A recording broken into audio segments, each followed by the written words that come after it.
بسم اللہ الرحمن الرحیم، السلام علیکم۔ آج 26 جنوری بروز اتوار ہم بات کریں گے دو اہم ایشوز کے حوالے سے۔ چیف الیکشن کمشنر سکندر سلطان راجہ اور دو ممبران الیکشن کمیشن آج فارغ ہو گئے، ان کا مدت مکمل ہو چکی ہے، اب ان کی عدت شروع ہو گئی ہے۔ اہم تفصیلات ہیں اور پاکستان تحریک انصاف کے سربراہ عمران خان کی جانب سے اتوار کے دن جو پیغام دیا گیا ہے چیف الیکشن کمشنر کی تعیناتی سے متعلق اپنی قیادت کو، وہ بہت اہم ہے۔ اور پاکستان تحریک انصاف کی حکومت گرانے والا جو سب سے بڑا کردار ہے، سازش جو کرنے والا ہے، وہ آج کک آؤٹ کر دیا گیا ہے، ہٹا دیا گیا ہے، ان کو نکال دیا گیا ہے۔ اس کی تفصیل بھی میں آپ کے ساتھ شیئر کروں گا۔ سب سے پہلے میں آپ کو بتاتا چلوں کہ اگر ہم بات کریں قومی اسمبلی میں جو جتنے بھی ممبران پارلیمنٹ ہیں ان کی تنخواہوں میں اضافہ کیا گیا ہے، اور یہ اضافہ بھی 200% ہے۔ اگر ہم بات کرتے ہیں پاکستان کی موجودہ صورتحال کی، غریب کسان ہے، کسان کا کوئی پرسان حال نہیں ہے، اور ابھی گندم کے ریٹ کے حوالے سے پنجاب حکومت نے ہاتھ کھڑے کر دیے ہیں۔ پہلے یہ تنخواہیں پنجاب حکومت بڑھا چکی ہے اور اب وفاقی حکومت تنخواہیں بڑھا رہی ہے، جبکہ سندھ والے ویسے مالا مال ہیں، ان کو کسی چیز کی ضرورت نہیں ہے۔ اور جیسا وہ میں نے آپ کو بتایا، سندھ ہائی کورٹ میں ایک درخواست دائر کی گئی ہے۔ چائنیز کہتے ہیں کہ ہم ایئرپورٹ سے نکلتے ہیں اور بھتہ خوری شروع ہو جاتی، پولیس والے اور افسران اور بیوروکریسی کے یہ حالات ہیں۔ اچھا، اب غربت بڑھتی جا رہی ہے، غریب نیچے سے نیچے جا رہا ہے۔ 1,30,00,000 لوگ یہ پچھلے اس عرصہ میں غربت کی لکیر سے نیچے چلے گئے ہیں۔ پہلے تو جو تھے وہ تھے، اب 1,30,00,000 مزید غربت کی لکیر سے نیچے چلے گئے ہیں۔ لیکن ہماری اشرافیہ کو اندازہ لگائیں کہ وہ پٹرول کا جو ریٹ ہے وہ بڑھائے گی، سب کچھ مہنگائی بڑھائے گی، لیکن اپنی تنخواہیں بھی وہ بڑھائے گی، ان کو غریب سے کوئی لینا دینا نہیں ہے۔ اور اس میں اپوزیشن بھی اور اس میں حکومت بھی تمام ایک پیج پہ ہیں، چونکہ سب کو پیسہ مل رہا ہے۔ قومی اسمبلی کی فائنانس کمیٹی نے اراکین پارلیمنٹ کی تنخواہ اور مراعات اور وفاقی سیکرٹری کے برابر کرنے کی منظوری دے دی ہے۔ فائنانس کمیٹی کی ایم این ایز اور سینیٹرز کی تنخواہ و مراعات میں اضافے کی منظوری دی ہے۔ اسپیکر ایاز صادق کی سربراہی میں قومی اسمبلی کی فائنانس کمیٹی نے متفقہ منظوری دی ہے۔ ایم این اے اور سینیٹر کی تنخواہ اور مراعات 5,19,000 مقرر کرنے کی منظوری دی گئی ہے۔ پہلے میکسیمم کوئی 2 لاکھ تھی، اب 5,19,000 کر دی گئی ہے، اور اسپیکر نے فائنانس کمیٹی کی سفارشات شہباز شریف کو بھجوا دی ہیں۔ تنخواہوں اور مراعات کے معاملے پر پیپلز پارٹی اور نون لیگ سمیت دیگر جماعتیں ہم آواز ہیں، اور پاکستان تحریک انصاف کے جو 67 اراکین ہیں انہوں نے بھی تنخواہوں میں اضافے کا تحریری مطالبہ کیا، یہ میڈیا رپورٹ کر رہا ہے۔ تمام کٹوتیوں کے بعد وفاقی سیکرٹری کی تنخواہ اور الاؤنسز 5,19,000 ماہانہ ہے۔ اراکین پارلیمنٹ کو سہولیات بھی وفاقی سیکرٹری کے مساوی ہوں گی، اور اراکین پارلیمنٹ نے تنخواہ 10 لاکھ روپے ماہانہ کا مطالبہ کیا تھا، لیکن اسپیکر قومی اسمبلی نے 10 لاکھ روپے تنخواہ کا اضافہ نہیں کیا، لیکن وہ تقریباً 5.25 لاکھ تنخواہ ہے، اور اس کے علاوہ جو مراعات ہیں جو وفاقی سیکرٹری کے پاس ہوتی ہیں، وہ ان کو بجلی میں، ان کو پٹرول میں، ہر چیز میں جو ہے وہ الاؤنس ملیں گے، اور اس طریقے سے وہ 7-8 لاکھ روپے میں ایک ایم این اے اور جو سینیٹر ہے وہ ہمیں پڑے گا۔ اور کام کیا کریں گے؟ وہ صرف اپنی پروٹیکشن کے لیے قوانین بنائیں گے، کوئی عوام کی بہتری کے لیے ایک قانون سازی نہیں کی گئی، کوئی عوام کو سہولیات دینے کے لیے ایک قانون سازی نہیں کی گئی، صرف اپنے مفادات، اپنے مقدمات۔ ابھی مقدمات کی جب ہم بات کرتے ہیں تو وہ ہم سب کے سامنے ہیں۔ اب یہ جو چیف الیکشن کمشنر والا معاملہ ہے، یہ کیا ہے کہ جی 26ویں ترمیم کی ہے۔ 26ویں ترمیم میں چیف الیکشن کمشنر تب تک بیٹھا رہے گا جب تک نیا چیف الیکشن تعینات نہیں ہوتا۔ مدت آج ختم ہو چکی ہے، آج وہ آئینی اپنی جو ان کا مدت ہے وہ ختم ہو چکی ہے۔ اب آپ اس کو کہہ سکتے ہیں کہ عدت پیریڈ شروع ہو گیا ہے، لیکن وزیر قانون کی جانب سے کل یہ بات کی گئی کہ چونکہ 26ویں ترمیم، اور کچھ دن پہلے اسی چیف الیکشن کمشنر اور ممبران الیکشن کمیشن نے خط لکھا ہے فائنانس ڈپارٹمنٹ کو کہ آپ نے ہماری تنخواہ نہیں روکنی، ہم 26 جنوری سے آگے بھی ہماری تنخواہ جاری رکھنی ہے، چونکہ جب تک نیا نہیں تعینات ہوتا ہم بیٹھے ہیں۔ بجائے اس کے کہ اب ان کو فواد چودھری نے بڑی اچھی بات کی ہے۔ فواد چودھری کی جانب سے کہا گیا ہے کہ چیف الیکشن کمشنر اور ممبران الیکشن کمیشن کی مدت ملازمت آج مکمل ہو چکی ہے، ان سے گزارش ہے آئین اور عوام کی خواہش کا احترام کریں اور اپنے آپ کو مزید استعمال ہونے سے انکار کر کے اپنے عہدوں سے علیحدہ ہو جائیں، اور اس وقت کو اپنے تفصیلی بیانات کے لیے وقف کریں جو انہوں نے انتخابی دھاندلی کمیشن میں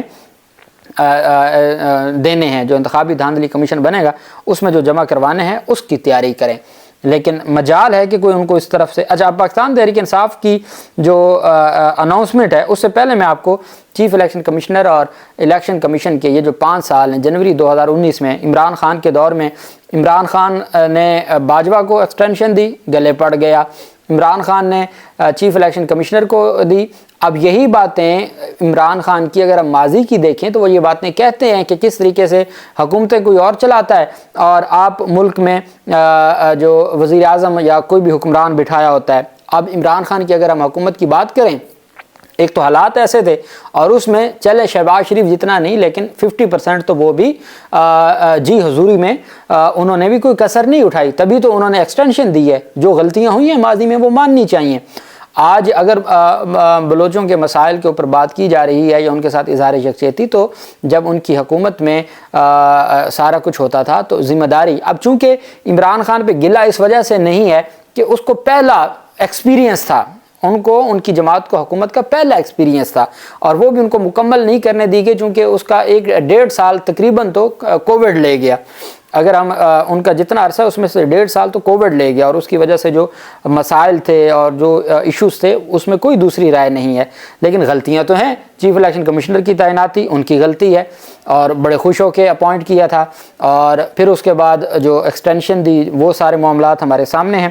پاکستان کے چیف الیکشن کمشنر سکندر سلطان راجہ اور 2 ارکان ممبر سندھ نثار دورانی اور بلوچستان کے ممبر شاہ محمود محمد جتوئی آج اتوار کے دن ان کی مدت ملازمت باضابطہ طور پر ختم ہو گئی ہے۔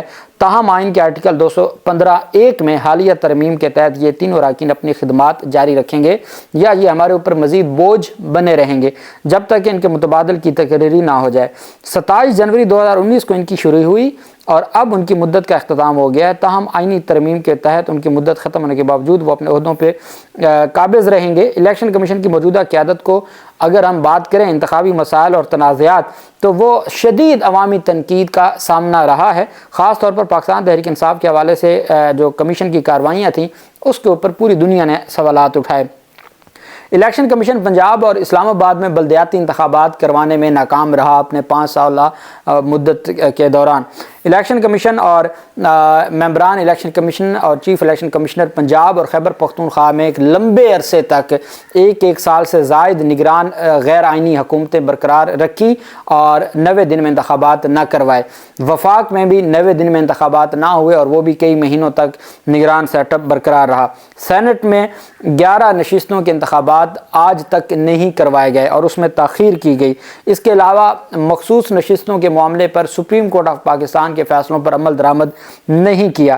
الیکشن کمیشن کے فیصلوں میں اگر ہم مزید تنازعات کی بات کریں یا تضادات کی بات کریں تو پاکستان تحریک انصاف سے بلے کا نشان چھین کے جمہوریت کی کو تباہ کر دیا پاکستان میں، اور پھر انٹرا پارٹی انتخابات بار بار پاکستان تحریک انصاف کے، پھر عمران خان کو ڈسکوالیفیکیشن توشہ خانہ میں ڈسکوالیفائی کرنا، جبکہ باقی لوگوں کے خلاف کسی کے خلاف توشہ خانہ کی بنیاد پہ کارروائی نہ کی گئی۔ 8 فروری کی جو دھاندلی ہے پچھلی لوگ مثالیں دینے لگ گئے کہ جو یحییٰ خان کے دور میں جو کچھ ہوا تھا مجیب الرحمان کے ساتھ، وہی دھاندلی کا جو ہے وہ تاریخ رقم کی گئی ہے اور دنیا نے دیکھا ہے کہ 8 فروری کو جو فارم 45 اور 47 کا دھندا ہوا۔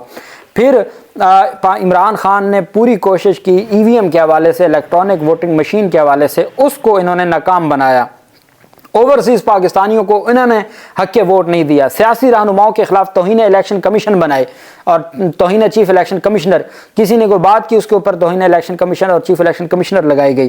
جیل میں جا کے انہوں نے عدالتیں لگائیں عمران خان کے خلاف اور پاکستان تحریک انصاف کے خلاف، اور الیکشن کمیشن کو دھاندلی کی وجہ سے نہ صرف ملکی بلکہ بین الاقوامی سطح پر بھی شدید تنقید کا نشانہ بنے۔ اب جسٹس اکرام اللہ خان اور جو خیبر پختونخوا کے ممبر ہیں اور بابر حسن بھروانہ جو ایک بڑے انقلابی ہیں اور انہوں نے ہر لمحہ جو الیکشن کمیشن کے باقی 4 لوگوں سے اختلاف کیا بھروانہ صاحب نے، تو یہ 31 مئی 2027 تک اپنی مدت مکمل کریں گے۔ پاکستان تحریک انصاف کی جانب سے عمران خان نے اپنی جو قیادت ہے ان کو پیغام دیا ہے کہ جی ہر صورت جو پارٹی کو ہدایات دی ہیں کہ عمران خان نے اڈیالہ جیل سے پارٹی کو چیف الیکشن کمشنر کے معاملے پر فوری طور پر متحرک ہونے کی ہدایات جاری کی ہیں، جو کہ پاکستان تحریک انصاف پہلے پارلیمانی کمیٹی بنانے کے لیے لکھ چکی ہے، اس کو بھی سینٹ میں بھی اور